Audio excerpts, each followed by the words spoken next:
بقرآني أهز الكافر الجاني بقرآني وأحمي منه أوطاني بقرآني بقرآني وإيماني وتكبيرات إخواني بقرآني وإيماني وتكبيرات إخواني أهز الكافر الجاني بقرآني وأحمي منه أوطاني بقرآني أهز الكافر الجاني بقرآني وأحمي منه أوطاني بقرآني.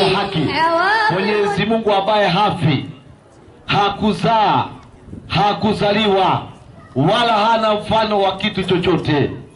Pili, namuombea rehema na amani zimshukie mtukufu wa daraja, jemedali wa umma huu, kipenzi cha Allah, Mtume Muhammad sallallahu alayhi wa alihi wasallam. Vile vile nawaombea rehema na amani ziwashukie mitume wote wa Mwenyezi Mungu, kwani ni kauli ya Allah subhanahu wa ta'ala aliposema wasalam ala almursalin walhamdulillahi rabbil alamin. Na amani juu ya mitume wote wa Mwenyezi Mungu, tukasoro Paulo, kwa sababu Paulo hayuko katika ratiba za mitume. Na amani iwe juu ya manabii wote, amani juu ya Adam, amani juu ya Idris, amani juu ya Ibrahimu, amani juu ya Nuhu, amani juu ya Yakub na kizazi chake nabii Yakub. Sisi kama Waislamu hatutofautishi baina yoyote katika manabii, wote tunawaamini. Sisi tumenyenyekea katika amri za Mwenyezi Mungu, na manabii walikuwa ni wengi, na sio lazima wao wamesimuliwa katika Qur'ani. Kuna wengine hawakuelezwa katika Qur'ani, msomaji 40:78, lakini kusemekana hawakuelezwa katika Qur'ani sio kumaanisha ati Paulo alikuwa miongoni mwa wale ambao hawakutajwa. Paulo hayuko popote, hapatikani. Teremka chini 40:78 40:78 Qur'ani. Bismillahirrahmanirrahim. Safi. Na kwa yakini tuliwatuma mitume kabla yako wewe Muhammadi. Wengine katika hao tumekusimulia majina yao na habari zao. Wengine katika hao manabii tumekusimulia majina yao na habari zao. Na wengine hatukukusimulia. Kwa hivyo manabii walikuwa wengi. Idadi haswa ya manabii japokuwa kuna wanazuoni wana estimate, wanasema ilikuwa 124,000, but manabii wengine tuna habari, wengine hatukusimuliwa habari zao. Na nimesema point to note, kuwa kuna manabii hatukusimuliwa habari zao haimfanyi Paulo kuwa miongoni mwa manabii ambao na aya ya Qur'ani katika sura ya 2 aya ya 79. Qur'ani 2:79 nasema hivi. Inasema nini?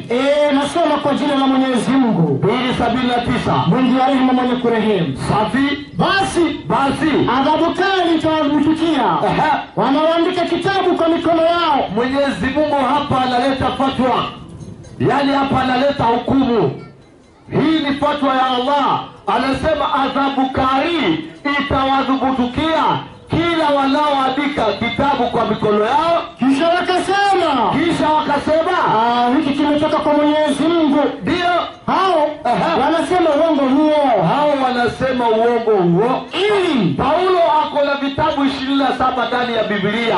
Pia ana vitabu vingi sana. Wakorintho wa kwanza, wa pili, Wakolosai wa kwanza, wa pili, kitabu cha Warumi, Wathesalonike wa kwanza, Wathesalonike wa pili. Huyu ameandika vitabu hii tu, kisha anadai kwamba zimetoka kwa Mungu, kwa sababu ameandika na mkono wake mwenyewe. Filemoni 1:19. Filemoni 1:19. Kitabu cha Paulo pia hicho. Inasema hivi. Ndio. Filemoni 1:19. Safi. Inasema mwalimu. Ndio. Nitasoma kitabu cha Filemoni 1:19. Ndio. Mimi Paulo. Alafu baada Paulo hapa atuzungumzie mtume mwingine. Leo tunazungumzia Paulo kama ni nabii au la. Hakuna mwingine, hatutembei kwa mwingine. Teremka chini. Mimi Paulo nimeandika kwa mkono wangu mwenyewe. Mimi Paulo nita ameandika mwenyewe na yeye atalipa. Qur'ani imesema adhabu kali itawadhubutukia wanaoandika kitabu kwa mikono yao wenyewe. Msomaji, Mwalimu, Yesu anasemaje kuhusiana na huu hadithi wa Paulo? Twende katika kitabu. Tulisiko kwani hii kanisa ina. Msomaji, Mwalimu, twende katika shika muda wangu mshitwe katika jina langu. Riverside. Hii kanisa inaonekana Ongeza mic kama ongeza battery. Sawa sawa. Changamka kijana.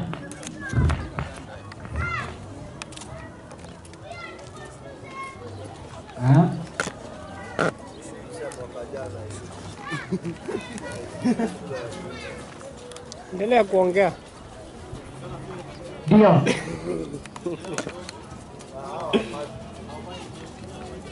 Yaani wewe unatangaza vita na hujajiandaa.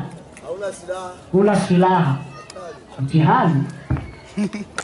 Kama unaalika wageni alafu unawatafutia chakula kwa jirani. Msomaji, Mwalimu, Yesu anasemaje kuhusiana na huu hadithi? 5:20 kitabu cha Mathayo. 5:20 Mathayo.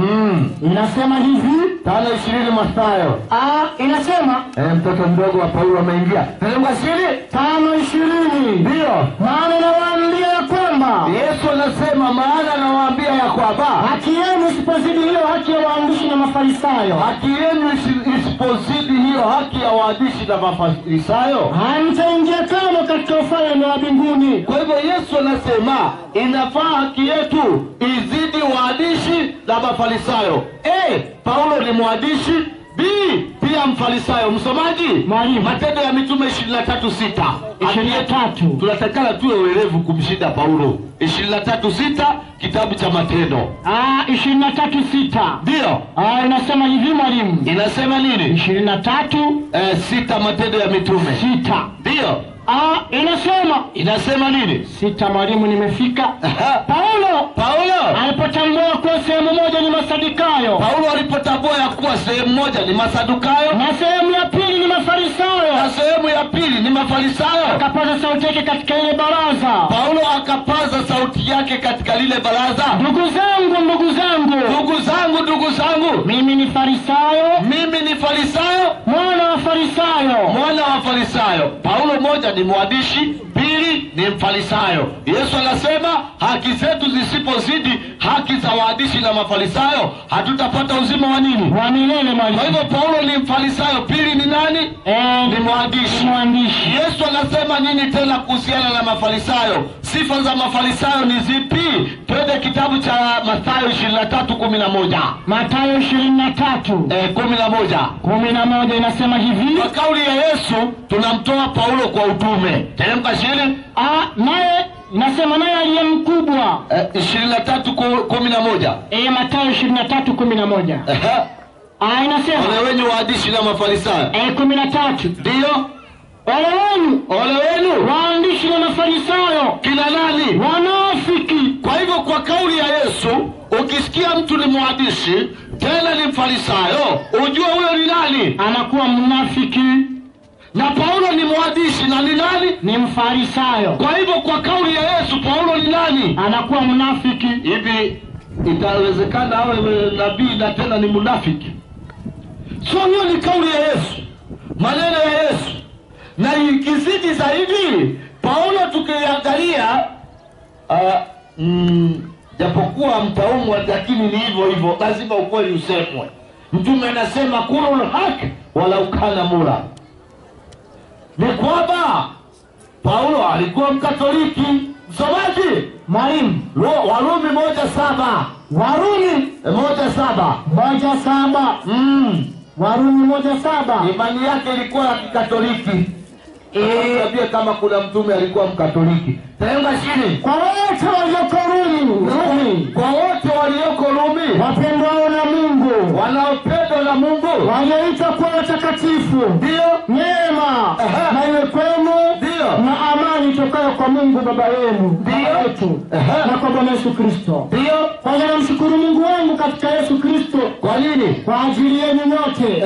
Kwa kuwa imani yenu Ndio. inahubiriwa katika dunia nzima. Kumbe imani ya Warumi ndio Paulo alihubiri katika dunia Nzima. Pili, kama Paulo atakuwa nabii kwa kila nani msomaji? Mwalimu. Twende Wagalatia 2:7. Kama wewe umefanya hivyo, Paulo sio nabii wako. Na ndio sisi leo tunasema Paulo sio mtume wetu. 2:7 Galatia, maliza. Bali kinyume cha hayo.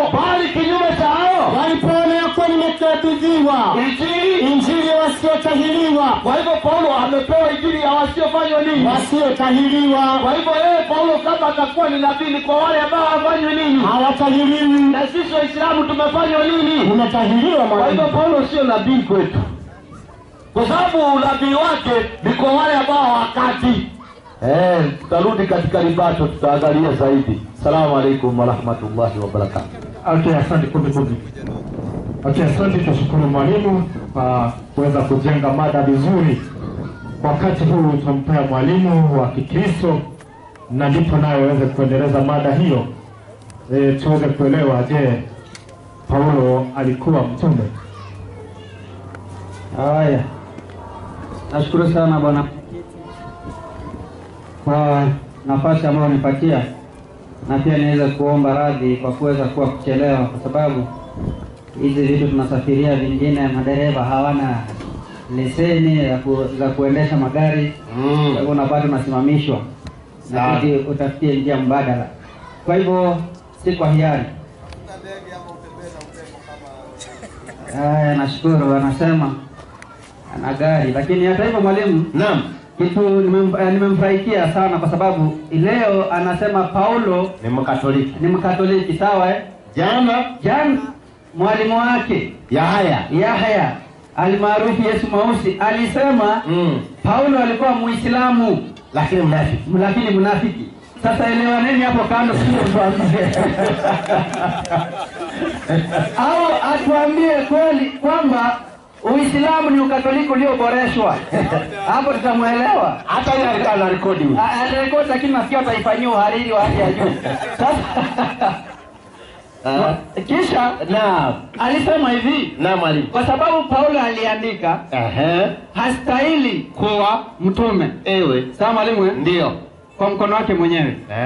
Sasa kwa kauli hiyo nafikiri amefuta watu wa manabii wote. Kweli. Tuanzie na Musa 17:14 kitabu cha Kutoka. Ndio. Paulo aliandika sayansi nabii. 17:14 Kutoka. Ndio. Inasema Bwana akamwambia Musa andika. Kwa hivyo yeye si nani? Si nabii. Kwa hivyo kama kuandika inakufanya siwe si nabii, kwa hivyo hata Musa si nabii. 9:10 kitabu cha Kumbukumbu la Torati. 9:10. Ndio. Inasema 9:10 inasema hata Mungu ni mwandishi. Na hapo nilipokwea mlimani Musa kwenda kuzipokea mbao za mawe. Ndio. Nazo ni mbao za agano. Ndio. Bwana alilofanya nanyi. Ndipo nikakamle mlimani siku 40 usiku na mchana. Ndio. Sikula chakula wala kunywa maji. Naam. Bwana akanipa zile mbao 2 za mawe. Meandikwa kwa kidole cha Mungu. Kwa hivyo Mungu mwenyewe mwandishi. Hivi tuseme kwa maadamu aliandika hafai kwa Mungu. Kwa tafsiri yake. Yaani hizi ni hoja dhaifu. Yaani hoja zisizokuwa na msingi. Aya moja tu. Ndio. Paulo si mtu. Mimi nimengoja karibu na sinzia. Mwalimu? Nipo. Sasa hebu tuangalie aliyesema. Kwa sababu hata nafikiri hata zimeisha. Kwanza alipomalizia alinifurahisha. Wagalatia 2:7. Wewe unasema Paulo si mtume, na unasoma Galatia. Wanasema Galatia. Kitabu cha mtume. Yaani baniani mbaya, kiato kidawa. Ngapi wa Galatia ngapi? 2:7 aliyeisoma. Warumi, wa Korintho, wa Galatia. Ndio. 2:7. Alafu akasema wanatahiri kuandiko lipi kwenye Qur'ani? Sasa Paulo alipopewa utume alikwenda wapi? Hapo sasa tunaelekea hapo 2:7. Ndio. Wewe Burani wa Galatia. Inasema mwalimu, Njoo nikusome 2:7. Inasema bali kinyume cha hayo ndio walipoona ya kuwa nimekabidhiwa injili wasiotahiriwa. Kwa hivyo Paulo anasema alipatiwa injili ya wasiotahiriwa. Sasa hao wasiotahiriwa wanapatikana wapi? 1:17 hapo wa Galatia. Hapa tu ndio wale wasiotahiriwa.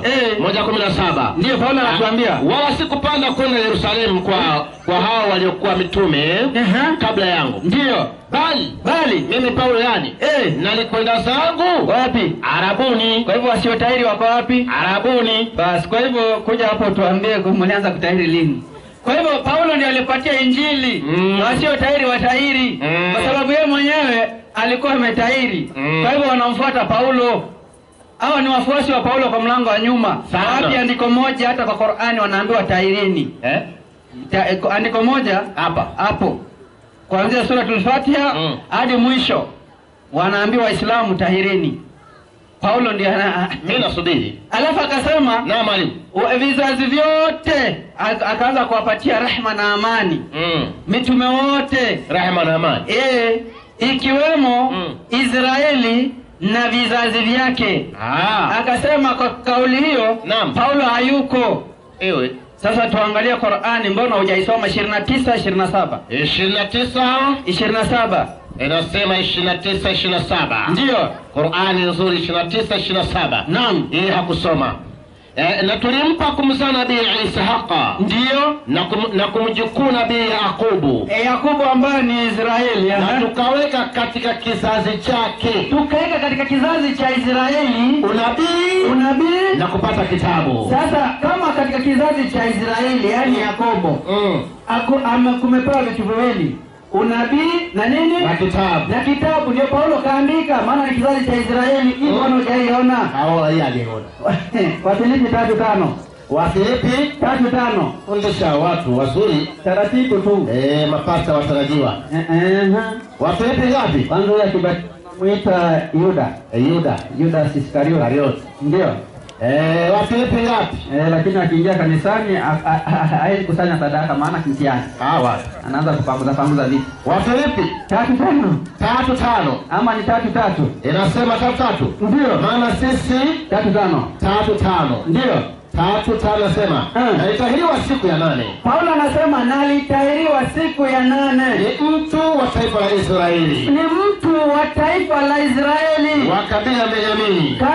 Tena kabila ya Benjamini. Waebrania. Tena ni Mwebrania kama Ibrahimu. Habari ya kuishika Torati. Yeye ni nani? Ni Farisayo. Maana alikuwa amesoma sana. Kwa hivyo kizazi, Allah naye anasema kizazi ambacho kimepatiwa kitabu na unabii ni kipi? Cha Israeli. Na Paulo ni kizazi cha nani? Israeli. Tena kabila akakutajia la Benjamini. Kwa hivyo kuja mpinge Allah ili tukucheke vizuri. Kwa hivyo Allah anasema hiki kizazi ndio kilipatiwa kitabu. Ndio kwa sababu Paulo kaandika sana. Kwa sababu Allah amemjalia kitabu na hakuna kizazi cha Ismaeli kimepatiwa hiyo kitabu. Hakuna kitabu. Ndani ya Qur'an. Tunaangalia popote tu. Asante. Basi kwa hivyo tumesema Paulo kwa kaulizo zake dhaifu, Paulo anasimama alafu kesha akajibu hoja hii. Akasema hawajui ni mitume wangapi. 40:78 Qur'ani. Yaani hawajui. Sasa kama hajui anamtoa kwa nini Paulo katika orodha? Aya moja ndani ya Qur'ani. Paulo si mtume. Hapo mimi nakuwa Muislamu leo. 40:78. Ndio. Na kwa yakini kwa hakika yani. Ndio. Tuliwatuma mitume kabla yako ni Muhammad. Wengine katika hao tumekusimulia majina yao. Ndio. Na habari zao. Na wengine hatukukusimulia. Kwa hivyo kuna mitume wengine kama Paulo hamkupatia hadithi zao. Sasa wewe unakuja unaandika listi yako unatoa ya Paulo kwa nini? Nitakupatia sababu kipindi kingine kwa sababu iko kwa sababu mahususi ambayo wanamtoa. Mwalimu ndipo tuulize kwa Biblia. Naam. Paulo ni mtume Galatia 1:1. Kwa Galatia 1:1. Ndio. Inasema Yohana Matendo. Ndio. Timotheo nimeruka kidogo tunarudi nyuma. Wa Galatia 1:1. Naam. Paulo mtume. Si mtume wa wanadamu. Paulo si mtume wa wanadamu. Yaani wala hakutumwa na mwanadamu, na hakutumwa na mwanadamu, bali nani? na Yesu Kristo, Ndio. na Mungu, Na nani? na Mungu Baba. Basi kwa hivyo Paulo anasema ni mtume wa Mungu. Wewe kuja kupatia andiko moja tu, Paulo si mtume.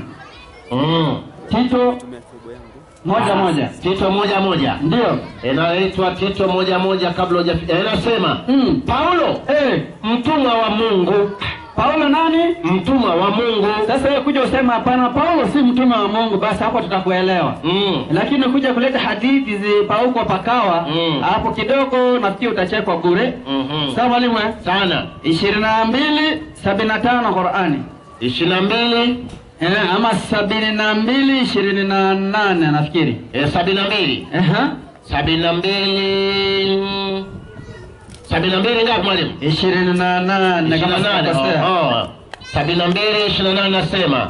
Yeye ama 26. Ndio. Yeye ndiye mjuzi wa siri. Ndio. Wala hamdhihirishie yote siri yake. Mungu hamdhihirishie yote siri yake isipokuwa mtume wake aliyemridhia. Isipokuwa mtume wake aliyemridhia. Huyu yeye humwekea walinzi mbele yake na nyuma yake. Basi kwa hivyo ili uqualify kuwa mtume, Mwenyezi Mungu anakufunulia siri. Sasa tuulize Paulo, wewe siri hizi unazo? 2:2 wa Kolosai. 2:2 wa Kolosai. Ndio. Paulo una siri ya Mungu ama huna? Naam. Inasema Kolosai 2:2 mwalimu wangu. Ndio. Wacha nimekamate vizuri tu wa Filipi, maana kuna upepo wa kisulisuli. 2:2 wa Kolosai sema. Naam. Ili wafarijiwe mioyo yao, ndio, wakiunganishwa katika upendo, wakapate utajiri wote, ndio, wakufahamu kwa hakika, wapate kujua kabisa nini siri ya Mungu, yani Kristo. Basi kwa hivyo Paulo ana siri, na Allah amesema ili ukiwa na hii siri wewe ndio mtume ambao nimekuchagua.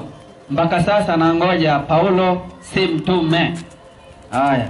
Okay, asante, tushukuru mwalimu kwa kuweza kuendeleza mada katika njia nzuri. Turudi upande ule mwingine tena wa ndugu zetu Waislamu, na ndivyo dakika 5.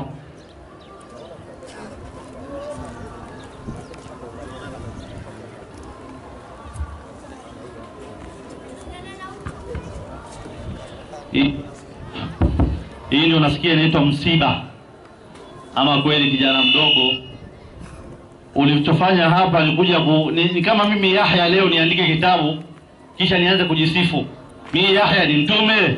Mimi Yahya nilikwenda. Sasa ina maana ni ushuhuda wangu mwenyewe mimi mwenyewe. Sasa katikatoa katika huko Wakolosai, Warumi, Wathesalonike. Ni vitabu vile vile vya Paulo. Na yeye mwenyewe alafu unakusema ni kuwa ni maneno ya Mwenyezi Mungu. Sasa ukatolea andiko Musa anaambiwa na Bwana andika. Ni Mungu anamwambia mwenyewe andika. 1 2.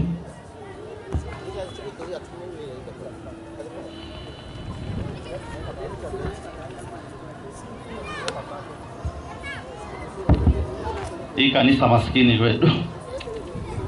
Ama kweli kesho tutawaletea microphone. Unasikia? Kwa hiyo hapa kuna tofauti. Paulo anaandika mwenyewe na anasema mimi nitalipa. Lakini Musa anaambiwa na Bwana andika. Sisi hatuna shida na Musa. Musa aliambiwa andika. Lakini ukisoma hiyo andiko 1:19, Paulo anasema katika Filimoni, mimi naandika na mimi nitalipa. Wewe mwenyewe ndio umeandika. Paulo mwenyewe yeye kukuwa mtume anakataa. Wakorintho wa 2:12:7. Wakorintho wa 2. Kaomba andiko na sana mpa andiko. Wakorintho wa 2:12:7. 12:7 inasema hivi mwalimu.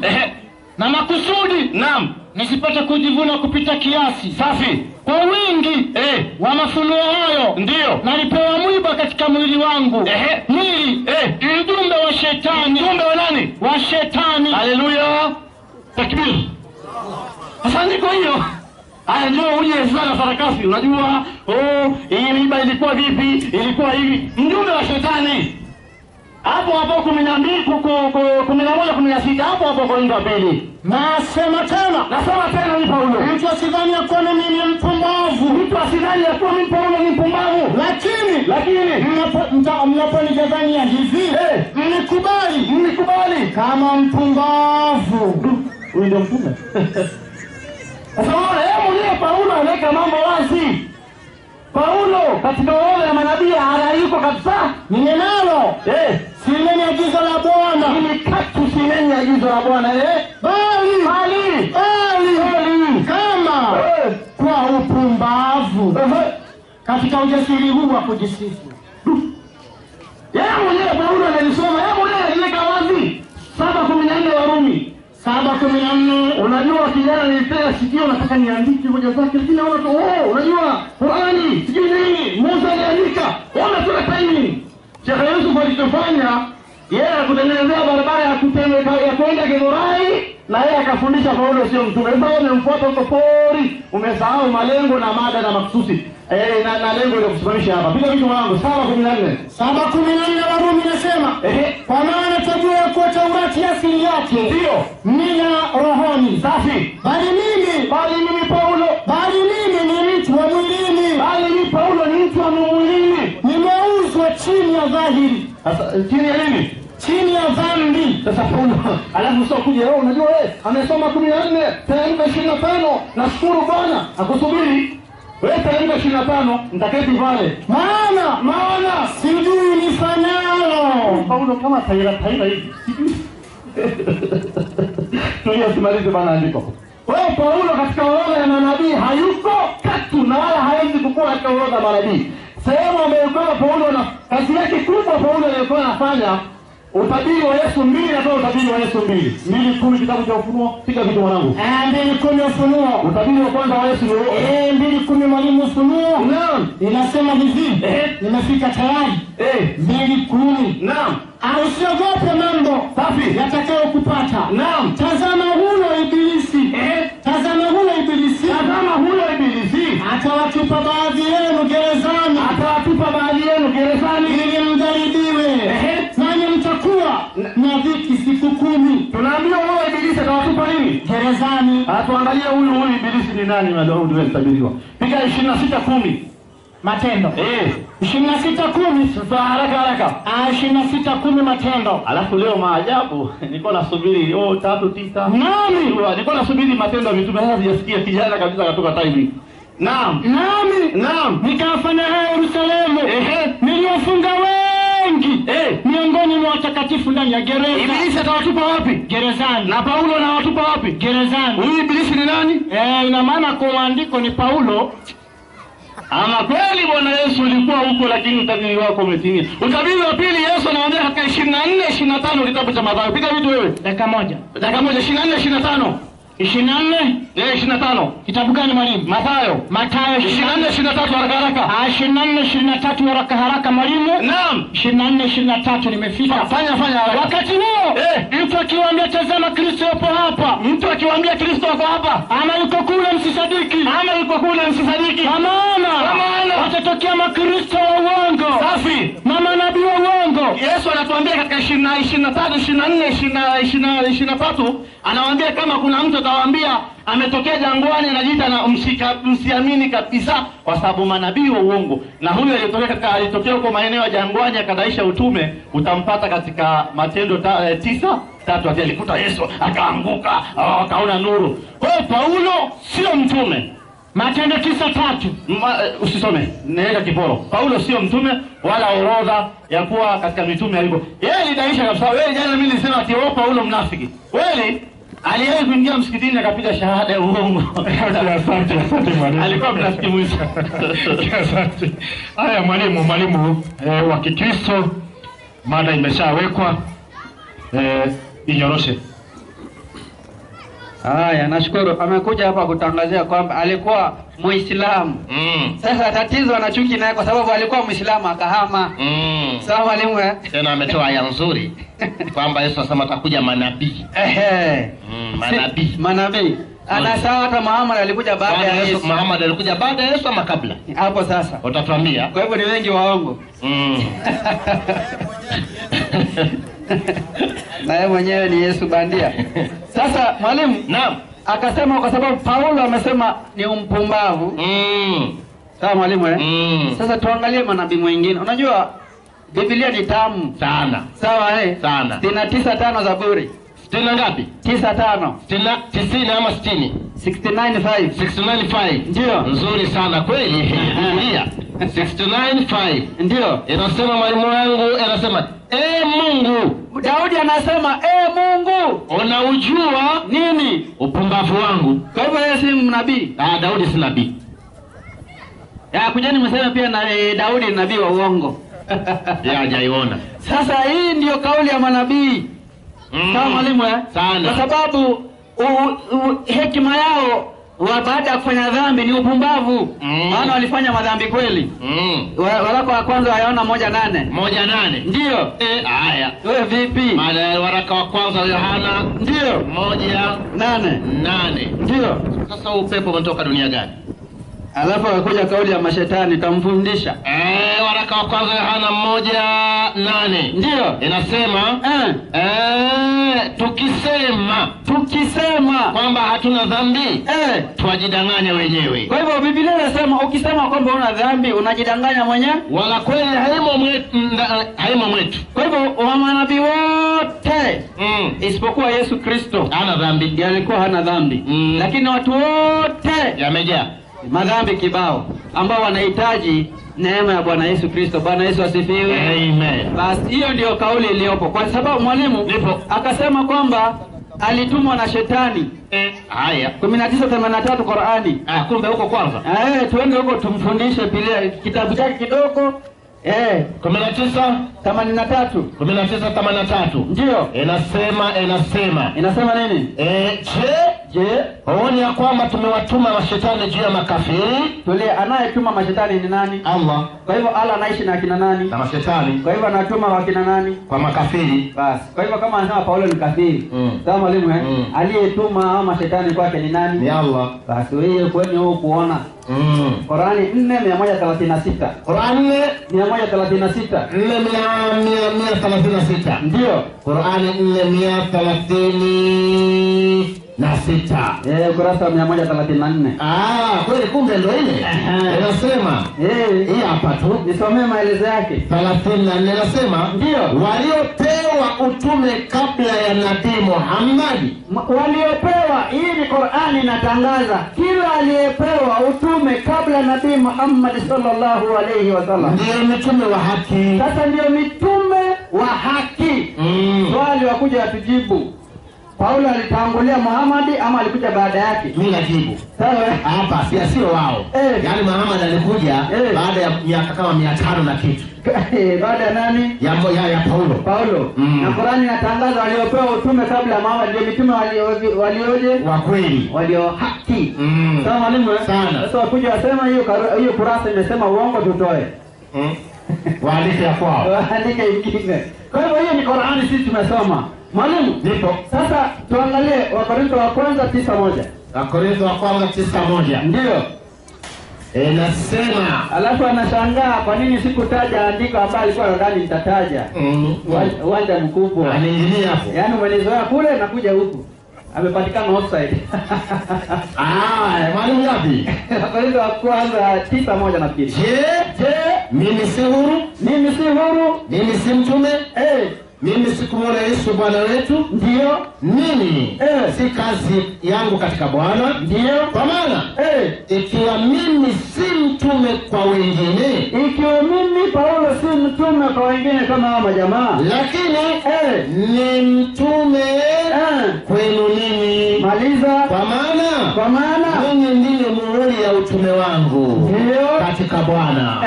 Hilo ndilo jawabu langu.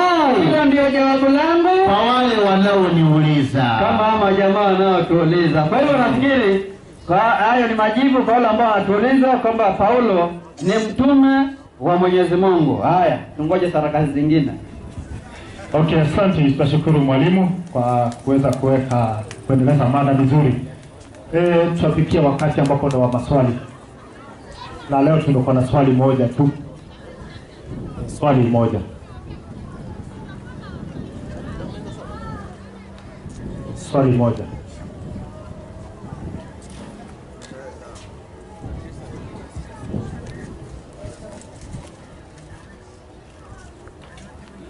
Tukuambia uchelewe Titus, usituangalie vibaya tukukufanya Mkristo sisi. Swali moja hapa.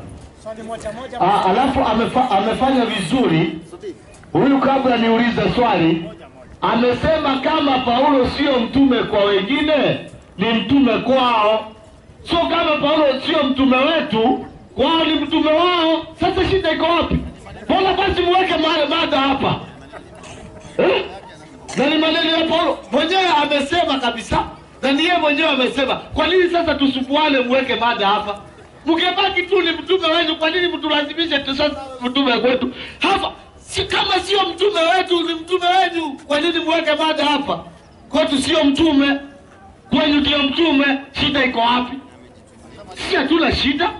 Amemaliza mada huyu msomaji mwalimu. Lakini kwa sababu ya faida ya wasikilizaji zaidi, Wakorintho wa kwanza 15:9. Wakorintho wa kwanza 15:9. Unaandika kitabu mwenyewe, unajisifu, mimi ya haya kijana mzuri, nimezaliwa katika familia nzuri, nilipata wahi usiku, niliona Yesu akiwa anakaa kama jiwa. Yote sasa tunachukua tunasema ni ukweli. Mwalimu, wapi andiko Yesu anashuhudia kwamba Paulo ni mtume? Aya inasema, subiri kwanza, hata usisome hiyo. Wapi andiko Yesu anashuhudia kwamba Paulo ni mtume? Kila mtume alikuwa akitabiriwa na yule mtume ambao wanafuatana. Kama ni Yohana, alitabiri kuja kwa Yesu. Kama ni Isaya, alitabiri kuja kwa Yohana. Manabii walitabiriana. Kila nabii akija anataja mwenzake atakaye kuja nyuma. Wapi andiko moja Yesu amemtabiri Paulo kama mtume? Namaliza hapo. Dakika 3. Swali zuri sana. Kisha amesema hivi, naam, akaandika kitabu mwenyewe, akajitangazia, wewe 7 Qur'ani kwanza 7:157. Alafu kisha tuambie kitabu kilipewa manabii wangapi? Alafu akona sauti kama Hafiz Muhiru. Ataelewa kabisa. Qur'ani kama ni wazi. 7:157 Qur'ani ambao wanamfuata mtume 58. Naam. Inasema sema Nabii Muhammad, ndio enyi watu. Sasa huyu anayetangaza nani? Ni nabii. Ndio anatangaza sema nani? Hakika mimi nani ni mtume. Huyu anayejishuhudia mtume nani? Ni Muhammad. Kaandika kitabu yeye mwenyewe kajishuhudia. Hapo sasa hujaona hivyo? Mbona hujamkataa huyu? Muhammad mwenyewe alitangaza sema mimi Muhammad. Wapi Allah anasema wewe ni mtume wangu? Hapo sawa, andiko hapo.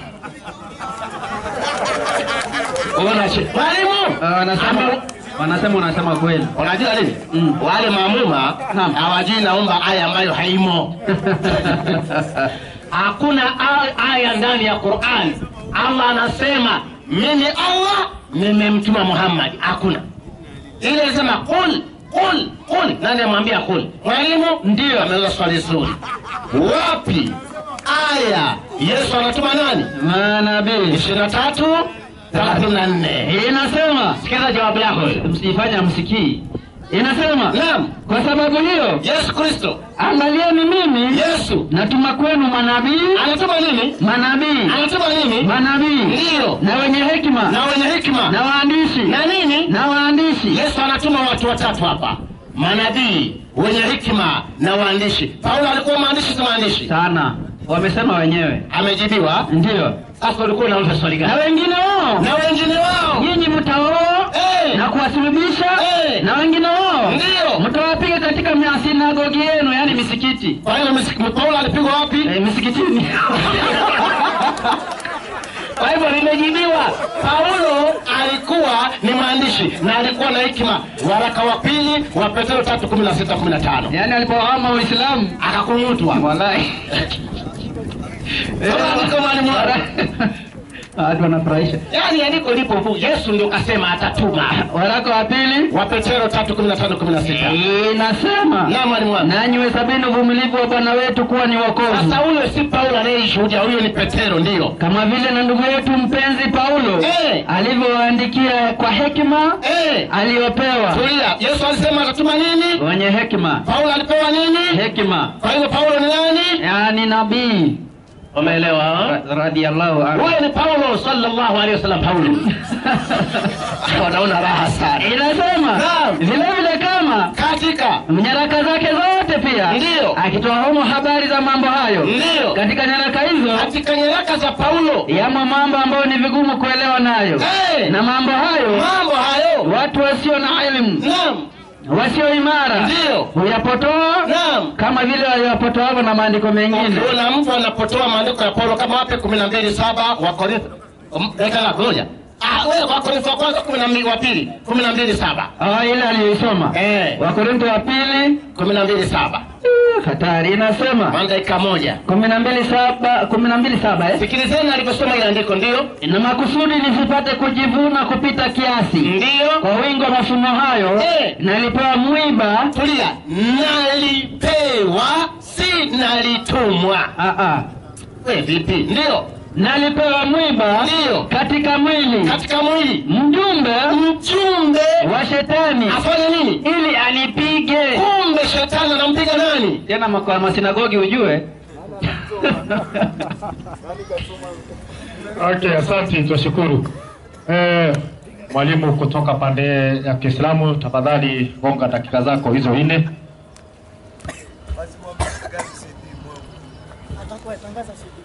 Ama kweli anaitwa ni Pastor Timotheo, kweli katika Uislamu ulikuwa mfai kabisa. Yani qul, hata maana ya qul ulikuwa hujui. Ajui qul. Ina maana wewe katika Uislamu ulikuwa mganga, tena mganga wa kienyeji. Sasa kwa sababu qul, tena Allah anasema inna arsalnaka shahidan wa mubashiran wa nadhiran wa da'iyan ila Allah biidhnihi wa sirajan munira. Hii aya iko kabisa. Mungu anasema nimekutuma uwaonye watu na wakinge watu na moto wa jahannam, mueleze. Hii aya iko kwa sababu neno qul, hata maana ya neno qul hujui. Nitakufutafuta baadaye inshallah. Safa uallimuka inshallah maana qul na baadhi ya mambo mengi tu, alafu nitakupatia Ustadh Juma hapa. Ba utamfusio. Sasa yeye amekuja ametapatapa. Andi swali yaulizwa hapa haijibiki. Wapi Yesu kamtabiri? Tunataka neno kabisa Yesu kama alivyomtabiri Muhammad. Yesu kamtabiri Muhammad kwa jina. Tulikuwa tunataka wapi kamtabiri Paulo? Unajua natuma mitume na waandishi. Katoa andiko. Mitume amekwamba Yesu aliwatuma. Na wasoma hapa. Tuone kama Paulo yuko ndani 11 kitabu cha Mathayo. Piga vitu mwanangu. 11 Mathayo. Wewe unasema vitu wewe. Inasema 15. Nini? 12. Na majina ya hao mitume 12 ni haya. Wa kwanza hao kama anasema Yesu aliwatuma ni haya. Wa kwanza Simeoni aitwaye Petro. Wa kwanza Simeoni. Andrea nduguye. Yakobo Zebedayo. 3. Yohana nduguye. 4. Filipo. 5. Bartholomeo. 6. Tomaso. 7. Mathayo. 8. Yakobo. 9. na Thadayo. Simeoni Mkananayo. Safi. Na Yuda Iskariote. Kapuchi. Ongeza na Paulo watatu. Paulo ongeza 13 Paulo. Mtu apatikane wapi? Hakuna Paulo, hakuna pale. Tunataka andiko kama 61:6 Qur'ani. 61:6. Kabisa vile anaweka wazi kabisa. Kabla Yesu kuondoka, aliwaambia kuna kidume anakuja. Andiko kama iko safi, iko wazi kabisa, wazi hani. Na akumbushe ndio aliposema Nabii Isa bin Maryam. Yesu aliposema kuambia Mayahudi, naam, enyi wana wa Israeli, mimi ni mtume wa Mwenyezi Mungu kwenu. Nyinyi katika yaliyokuwa kabla yangu katika Taurati. Safi. Na kutoa habari njema ya mtume atakayejia nyuma yangu. Ataitwa nani? Ambaye jina lake litakuwa Ahmad au Muhammad. Tupatana kama hii. Takbiri. Thubutu ipatikane hiyo. Ipatikane dunia inaisha kesho. Andiko kama hili kipatikana dunia inaisha kesho. Alafu sasa hauwezi kutetea andiko 12:7 kitabu cha Wakorintho wa pili. Kapita hapo. Wewe unajua, ya hapa Paulo mwenyewe anasema mimi mjumbe wa shetani. Huwezi kutetea ile andiko, piga vitu mwanangu. Wakorintho wa pili. Aliomba andiko wapi mtume? Paulo sio mtume. Subiri, ilikuwa dakika 5. Na makusudi nisipate kujivuna kupita kiasi. Kwa wingi wa mafunuo hayo ndio nalipewa mwiba katika mwili. Mjumbe wa shetani. Mjumbe wa shetani. Mjumbe wa shetani. No. Ati kama iko wazi Uislamu. Mmeelewa? Tena alikuwa anafanya kazi na ibilisi. Alafu mwalimu anasema Paulo tulimpiga kwa masinagogi. Sasa tutakuja hapo. Si alikuwa mnafiki? Mimi nikwambia alikuwa mnafiki Paulo. Moja kumpiga yeye ndio alitupiga sisi 1:19 kitabu cha Timotheo kwanza 1:19. 1:19 Timotheo. Alikuwa anafanya collaboration na ibilisi. Kwa vile mwimbaji atakuja aitisha collaboration. Yeye alikuwa anapiga collaboration na mal'uni la'ini la'natullahi alayhi. Piga vitu wewe. Katika hao wamo Himenayo na Iskanda ambao nimempa yani Paulo anasema hawa wanafunzi wangu nimempa shetani watu hao tulia ili wafundishwe. Angalia, shetani anafundisha na kufundisha wasimtukane Mungu. Imeeleweka kama imeeleweka? Imeeleweka mwalimu. Andiko hawa hii swali nauliwa kidogo na Sheikh Yusufu, wapi Yesu kamtabiri Paulo? Ikipatikana mimi Yahya leo sijavaa kazi, navua kofia tena sio hii hapa. Okay, asante.